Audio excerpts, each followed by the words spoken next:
Spiritual awakening isn't light and bliss, it's a death. And most people aren't ready to die. We like to think of spiritual awakening as this beautiful moment where everything makes sense and peace floods our lives. But that's a fantasy. The truth? A real awakening shatters your identity. It rips apart your illusions, exposes your shadows, and burns every comfort you've built your life around. It's not the beginning of serenity, it's the end of who you thought you were. There are 10 main reasons that's why most people don't survive it. They retreat, they numb out, they run back to the lies, because waking up hurts more than sleeping ever did. But if you want truth over comfort, keep listening. Number 1, your old identity must die. Your old identity must die completely, unapologetically, and without negotiation. Because you cannot carry the weight of who you used to be into the light of a new consciousness. The version of you that was shaped by survival, by trauma, by society conditioning, by fear, and by ego is not equipped to walk the path of spiritual truth.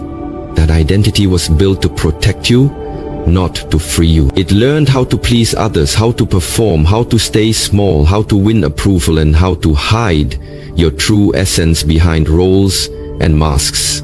But the soul cannot awaken while buried beneath those illusions. And so, awakening demands a death. Not a physical death, but something more terrifying. An egoic death. The mind resists, fights, clings, screams and bargains because it only knows how to exist as that persona. It will tell you that letting go means losing everything, status, relationships, identity, purpose. And it's right. You will lose everything that wasn't truly yours. But that's the point. You will feel like you are unraveling, like you are going insane, like you no longer know who you are or what this life even means. And that is the moment of true initiation.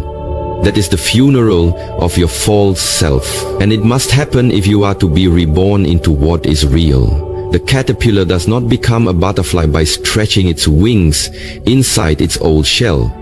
It dissolves, it becomes unrecognizable. And so must you. There is no spiritual awakening without this destruction. If your journey has been comfortable, you haven't started yet. Awakening is brutal not because something is going wrong, but because something is finally going right.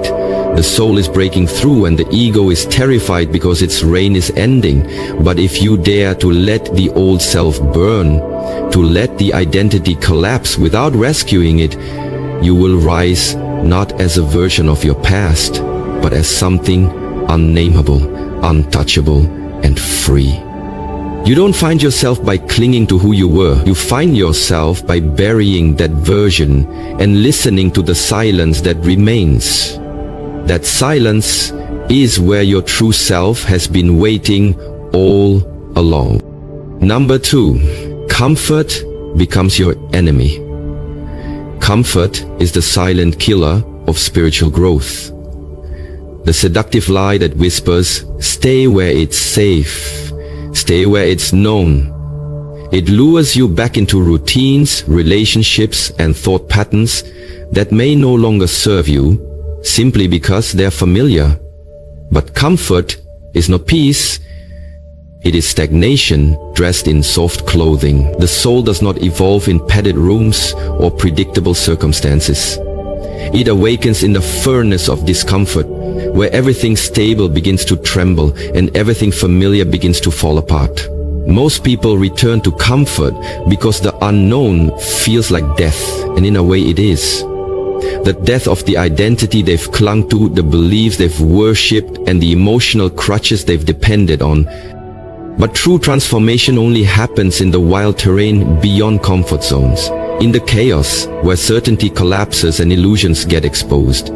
It's in the restless nights, the spiritual crises, the loneliness that echoes like a scream, and the raw confrontations with your own shadow that growth begins. Discomfort is not a punishment, it is a portal. It is the pressure that cracks open the hardened layers of the false self and forces you to surrender. And yet, when the pressure mounts, most retreat. They go back to the relationship they outgrew, the job that drains their soul, the belief systems that no longer resonate, because those things offer familiarity, even if they're toxic. But nothing alive stays the same, and your soul is no exception. Growth demands that you choose evolution over ease, purpose over pleasure, truth over tradition. It demands that you sit in uncertainty without reaching for distraction, that you walk through fear without needing guarantees, that you let go of what you thought you needed in order to discover what you actually are. Spiritual awakening begins the moment you stop asking, "How do I stay comfortable through this?" and start asking, "What is this discomfort trying to teach me?" Because every time you choose to remain in comfort over growth, you say no to your own becoming.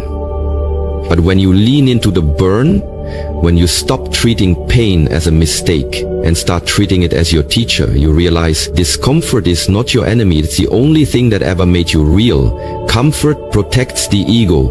Discomfort frees the soul. Number 3, you lose people. And that's part of it. One of the most painful but necessary truths of spiritual awakening is that you will lose people. And it won't be because you've done anything wrong. It will be because you're no longer the version of yourself that fit into the spaces and dynamics you once called home. When you shift internally, when your awareness deepens and your values begin to align with your soul rather than your conditioning, your external world cannot stay the same. Relationships built on your old identity start to crack. Not because you don't love those people, but because love built on illusions can't withstand truth. Friends you once laughed with may feel like strangers. Family members who once celebrated you may now look at you with confusion, judgment, or even rejection. They'll say you've changed, and they're right. You're not the same. You're no longer willing to dim your light to be accepted, no longer able to lie to yourself just to keep the peace, no longer interested in playing roles that suffocate your spirit. And as painful as it is, this is not a sign of failure. It's a sign of authenticity. It's not that you're broken, it's that you're becoming real. And the more real you become, the more you'll feel the friction between your truth and the identities others want you to maintain. Some people were never in love with you, they were in love with your compliance, your agreeableness, your predictability. The moment you begin to walk your own path, you stop being convenient to those who preferred you, silent, small, or easy to manage. But this loss is sacred. It clears the space for soul-aligned connections, for relationships that honor your truth rather than suppress it. It teaches you how to stand alone, how to trust your own inner compass even when no one else sees what you see. And it reminds you that awakening is not about gathering approval, it's about shedding everything that isn't real, including relationships that cannot grow with you. You will mourn, you will question yourself. But in time you will see that losing people was not a tragedy, it was a clearing. You weren't abandoned, you were unhooked, you were redirected. The price of awakening is high, but the cost of staying asleep is your soul. Let them go. The real ones will find you in the light. Number 4, there is no map. One of the most disorienting truths about spiritual awakening is that there is no map, no step-by-step guide, no universal timeline, no guaranteed destination. And that reality terrifies the mind, which is addicted to control, predictability, and structure. The mind craves certainty. It wants a checklist, a roadmap, a teacher who can say, do this, and you'll arrive. But awakening doesn't work like that. It is not a neat journey. It is messy, non-linear, and deeply personal. What liberates one person may feel meaningless to another. What feels like progress one day may feel like regression the next. There are moments of clarity followed by complete confusion, joy followed by unbearable grief, stillness followed by inner storms, and all of it is part of the process. The mind wants to label these fluctuations as success or failure, forward or backward, but the soul knows better. The path is not a straight line, it's a spiral. and it often takes you deeper before it lifts you higher. You may revisit the same emotional wounds again and again, not because you're stuck, but because each time you're peeling back another layer, facing the pain with more presence, more awareness, more courage. And this lack of structure, this unfolding without instructions, breaks down the mental frameworks you've used to navigate life.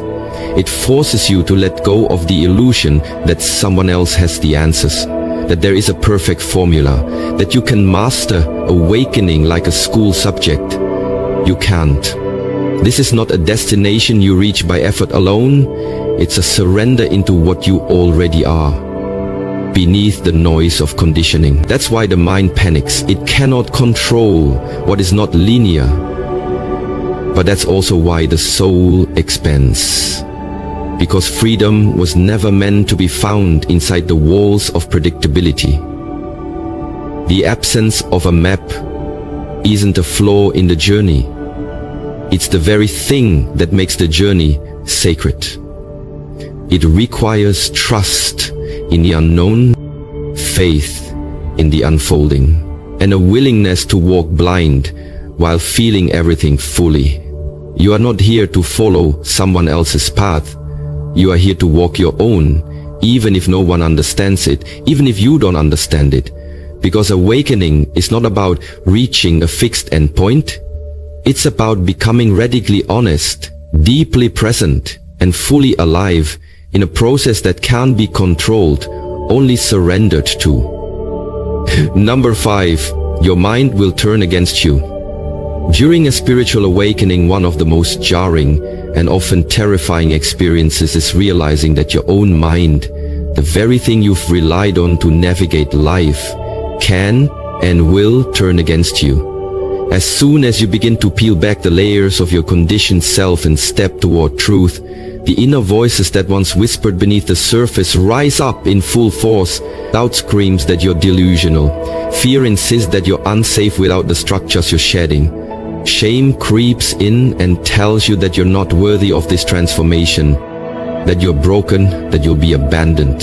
These voices are not new. They've always been there, but awakening removes the distractions that kept them hidden. And that's what makes it feel unbearable. You're no longer numbing, avoiding, or unconsciously agreeing with them. Instead, you're sitting in raw, unfiltered silence where they echo the loudest. The mind, especially when faced with the collapse of its old identity, reacts like a cornered animal. It will do everything it can to maintain control. It will fabricate chaos, invent imaginary futures, drag up past traumas, and loop you in obsessive thought patterns just to pull you back into the comfort of unconsciousness. But here's the paradox: this chaos is not a sign of failure. It's a sign of progress. These voices are rising because you've disturbed them. They don't want to be seen, because to be seen is to be exposed, and to be exposed is to be transformed. Awakening brings light to the parts of yourself you've disowned.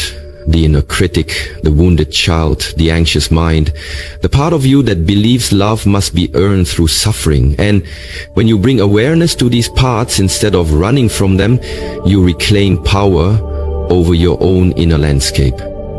But make no mistake, this confrontation is brutal. It's not romantic or easy or linear. There will be nights where you question your sanity, where it feels like your mind is eating itself alive, and the temptation to shut it all down will be immense. But if you can sit in that fire, if you can listen without believing, observe without attaching, and feel without fleeing, then something miraculous happens. The mind begins to quiet, not because it has been conquered, but because it has been seen with compassion. And that's where the shift begins, not by silencing the mind, but by no longer being ruled by it. Number 6, solitude is a requirement, not a side effect. Solitude is not some unfortunate byproduct of spiritual awakening. It is the requirement, the crucible, the sacred space where the real work begins. You won't awaken in a crowd, because awakening demands a level of intimacy with yourself that cannot happen when you are surrounded by noise, distraction, or the expectations of others. In solitude, all the masks fall away. There is no one left to impress, no one to validate you, no one to rescue you from your own reflection. And while that level of stillness can feel unbearable at first, it is in those quiet, stripped down moments when no one is watching, when no one is affirming your worth, that you finally come face to face with the truth of who you are. Not who you pretended to be, not who the world told you to become, but the raw, unfiltered being underneath all the stories. And yes, it can be lonely, deeply, achingly lonely.